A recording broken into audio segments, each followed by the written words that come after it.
আসসালামু আলাইকুম রহমতুল্লাহি বারাকাতু। প্রিয় শ্রোতা, আশা করি আপনারা সবাই ভালো আছেন। আমিও আল্লাহর অশেষ রহমতে আলহামদুলিল্লাহ ভালো আছি।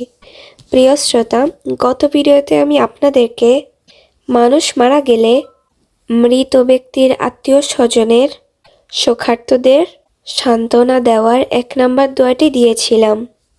আজ আমি আপনাদের জন্য 2 নম্বর দোয়াটি নিয়ে আসলাম ইনশাআল্লাহ।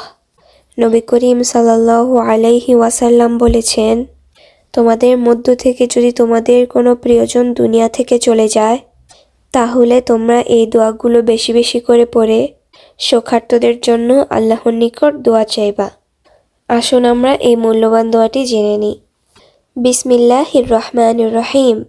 আযামাল্লাহু আজরাকা ওয়া আহসানা আযাকা ওয়া গফারা লিমাইয়িতিকা। অর্থ, আল্লাহ আপনার সওয়াব বর্ধিত করুন, আপনার শোকার্ত মনে সুন্দর ধৈর্য ধরার তৌফিক দিন, আর আপনার মৃতকে ক্ষমা করে দিন। আমিন।